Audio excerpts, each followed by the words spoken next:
მოგესალმებით ეთერშია დასოტევი საინფორმაციო გამოშვება დღის მთავარ სიახლეებს მარია მელიავა გაგაცნობთ.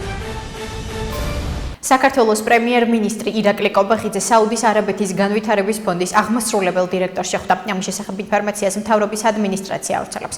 შეხვედრაზე საუბარი საუდის არაბეთსა და საქართველოს შორის ორმხრივი თანამშრომლობის საკითხებს შეეხო. განიხილეს ორ ქვეყანას შორის ეკონომიკური ურთიერთობების გაღრმავების პერსპექტივები. ყურადღება დაეთმო საქართველოს ეკონომიკური განვითარების პოზიტიურ დინამიკას და ქვეყნის საინვესტიციო პოტენციალს, მათ შორის ენერგეტიკის, საგზაო, საპორტო ინფრასტრუქტურის, აეროპორტების სფეროებში. საუდის არაბეთის განვითარების ფონდის აღმასრულებელი დირექტორის საქართველოში დელეგაციის წევრებთან ერთად სამუშაო ვიზიტით იმყოფება. მთავრობის ადმინისტრაციაში გამართულ შეხვედრას ფინანსთა მინისტრი ლაშა ხუციშვილი და მთავრობის ადმინისტრაციის უფროსი ლევან ჟორჟოლიანი ესწრებოდნენ. ნათქვამია ინფორმაციაში.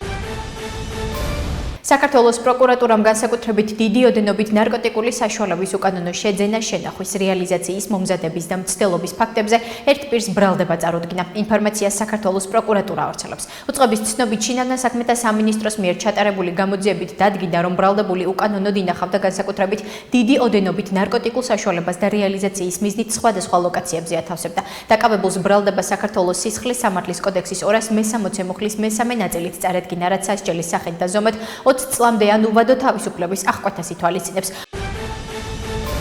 პარლამენტის დროებითი საგამოძიებო კომისია სამუშაო ვადის კიდევ ერთი თვით გაგრძელებას ითხოვს. როგორც კომისიის თავმჯდომარე თია წულუკიანმა სხდომაზე განაცხადა, კომისია 20 ან მაქსიმუმ 23 ივნისს მიმართავს ბიუროს იმისთვის, რომ პლენარული სხდომის დღის წესრიგში შეიტანოს საკითხი კომისიის უფლებამოსილების ერთი თვით გაგრძელების თაობაზე. სხდომაზე ვადის გაგრძელების შესახებ კომისიის თავმჯდომარის წინადადებას კენჭი უყარეს და მხარი დაუჭირეს. რაც შეეხება დასკვნას, როგორც თია წულუკიანმა განმარტა, ის 4 აგვისტომდე დამტკიცდება. აი ეს არის რაც ვისაუბრეთ, რაც საზოგადოებისთვისაც უნდა იყოს ცნობილი და თუ არის კვლავ თქვენი თანხმობა, რომ ჩვენ უკვე ხვალ და მაქსიმუმ ორშაბათს მივმართოთ საქართველოს პარლამენტის ბიუროს პლენარული სხდომის დღის წესრიგში ჩვენი უფლებამოსილების ერთი თვით ვადის გაგრძელების თაობაზე საკითხის შეტანაზე, განაცხადა თია წულუკიანმა.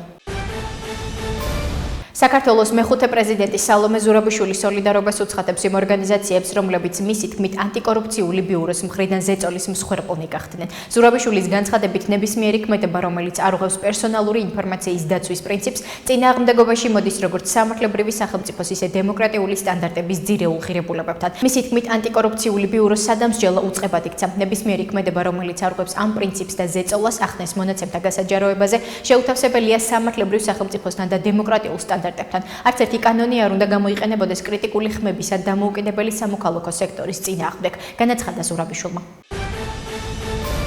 დღეს ასობით პოლიტპატიმარი, ოპოზიციონერი ლიდერები, აქტივისტები და არტისტები დაპატიმრებულები არიან წინააღმდეგობისთვის სისტემის მიმართ, რომელიც დემოკრატიას შლის და რუსულ კონტროლს ამყარებს. ამის შესახებ ევროპარლამენტარმა ლენა შილინგმა განაცხადა. მისი თქმით, ესწრებოდა ნეტგაზეთისა და ბათუმელების დამფუძნებელ მზია ამაღლობელის ერთ-ერთ პროცესს და მისი кейსი პირდაპირ თავდასხმა პრესის თავისუფლებაზე.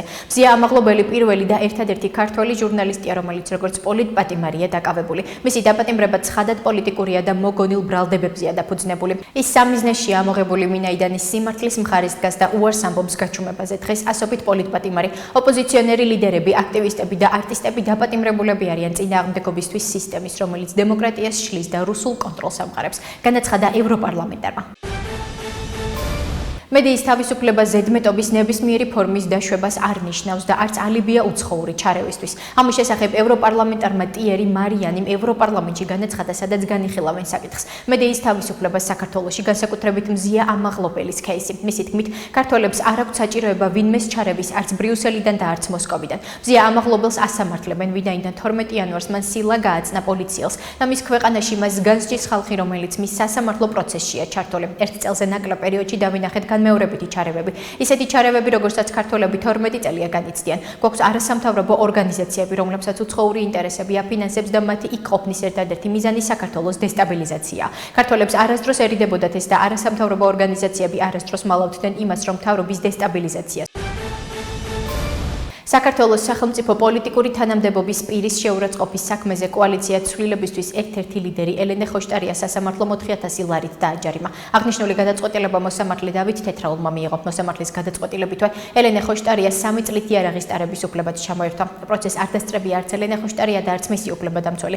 პოლიტიკოსის მიმართ საჩივარი ქართული ოცნების აღმასრულებელმა მდივანმა მამუკა მდინარაძემ შეიტანა. აღსრულების ეროვნული ბიუროს თავმჯდომარედ ლაშა მოძღვრიშვილი დაინიშნა. უწყების ცნობით ბიუროს თანამშრომლებს ახალი ხელმძღვანელი იუსტიციის მინისტრმა პაატა სალიამ და მინისტრის პირველმა მოადგილე ლაშა მახრაძემ წარუდგინეს. ლაშა მოძღვრიშვილს აღსრულების ეროვნულ ბიუროში მუშაობის მრავალწლიანი გამოცდილება აქვს. მათ შორის მუშაობდა აღმასრულებლად და კახეთის საახსრულებო ბიუროს უფროსად. აღსრულების ეროვნული ბიუროს თავმჯდომარის პოზიციაზე დანიშვნამდე 2021 წლიდან აღსრულების ეროვნული ბიუროს თავმჯდომარის მოადგილის თანამდებობას იკავებდა. აღნიშნულია ინფორმაციაში.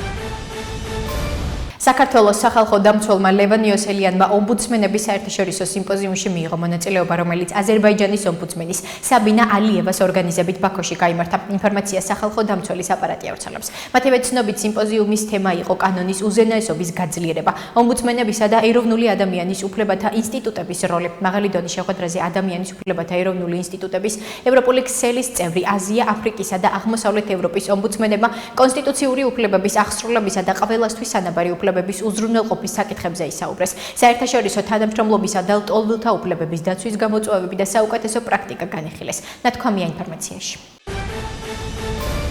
ახლა კი გაგაცნობთ უცხოეთის სიახლეებს. კიევზე განხორციელებული დარტყმა მსოფლიოსთვის იმის შეხსენებას წარმოადგენს, რომ რუსეთი ცეცხლის შეწყვეტაზე უარსებობს. ამის შესახებ უკრაინის პრეზიდენტი ვოლოდიმირ ზელენსკი სოციალურ ქსელში წერს. უკრაინის პრეზიდენტმა ვოლოდიმირ ზელენსკიმ კიევის სოლომენსკის რაიონში მდებარე საცხოვრებელ კორპუსზე 17 ივნისს რუსების მიერ განხორციელებული სარაკეტო დარტყმის შედეგად დაღუპულთა ხსოვნას პატივი მიაგო. ამ საზარელმა თავდასხმამ, რომელიც შუაღამისას განხორციელდა 23 მშვიდობიანი მოქალაქის სიცოცხლე შეიწირა. ვუსამძიმრებ მათ ოჯახებსა და ახლობლებს, წერს უკრაინის პრეზიდენტი X-ზე. მისით უკრაინა ყოველდღიურად უნდა გაძლიერდეს. ირან-ისრაელის კონფლიქტში ამერიკის შეერთებული შტატების ჩარევა ესკალაციის ახალ ეტაპს გამოიწვევს. ამის შესახებ კრემლის პრესსპიკერმა დიმიტრი პესკოვმა განაცხადა. ეს გეოგრაფიის გაფართოებას გამოიწვევს. ჩვენ გვესმის განცხადებები, რომელსაც თეირანი აკეთებს, ეს ესკალაციის კიდევ ერთი საშინელი ეტაპი იქნება. განაცხადა დიმიტრი პესკოვმა. მისი თქმით, რუსეთის პრეზიდენტ ვლადიმერ პუტინს აქვს იმის შესაძლებლობა, რომ კონფლიქტში მხარეებს შუამავლობა გაუწიოს. ჩვენ ირანთან პარტნიორულ ურთიერთობებს, ხოლო ისრაელთან თანაბარ დანდობით ახსავსე ურთიერთობებს ვინარჩუნებთ, აღნიშნა კრემლის პრესსპიკერმა. ჩრდილოეთ კორეამ დედაქალაქ ფხენიანთან ახლოს მდებარე სუნანის რეგიონიდან 1000-ზე მეტი მრავალჯერადი რაკეტა ისროლა ჩრდილო-დასავლეთის მიმართულებით. ინფორმაცია სამხრეთ კორეის სამხედრო ძალები ავრცელებს. როგორც როიტერსი წერს, მომხდართან დაკავშირებით სხვა დეტალები ჯერჯერობით არ გავრცელებულა. მათივე ცნობით, ჩრდილოეთ კორეის სამხედროების მიერ გამოყენებული იარაღი, როგორც წესი, მოკლე რადიუსის ბალისტიკური რაკეტების კატეგორიას მიეკუთვნება, რისი გამოყენებაც ოფიციალურ ფხენიანს გაეროს უშიშროების საბჭოს რეზოლუციებით ეკრძალება. თუ ამერიკის შეერთებული შტატები პირდაპირ ჩაერება, მაშინ აგრესორებს ჭკუას ვასწავლით. ამის შესახებ ირანის საგარეო საქმეთა მინისტრის მოადგილემ განაცხადა. თუ ამერიკის შეერთებულ შტატებს სურს ისრაელის მხარდასაჭერად აქტიურად ჩაერიოს, მაშინ ირანს სხვა გზა არ ექნება გარდა იმისა, რომ თავის დასაცავად და აგრესორებისთვის ჭკუის სასწავლებლად ყველა საჭირო საშუალება გამოიყენოს. განაცხადა ირანის საგარეო საქმეთა მინისტრის მოადგილემ. მისი თქმით, ამერიკის პირდაპირ ჩარევის შემთხვევაში ირანი ყველა საჭირო სამხედრო ვარიანტს განიხილავს. თუ მათ არ სურთ, რომ ისრაელის აგრესია შეაჩერონ, მაშინ აშიშისთვის ჩვენი რეკომენდაციაა, რომ გვერდით გადგნენ, აღნიშნა მინისტრის მოადგილემ. ასეთი იყო მიმდინარე სიახლეები, მომავალ შეხვედრამდე.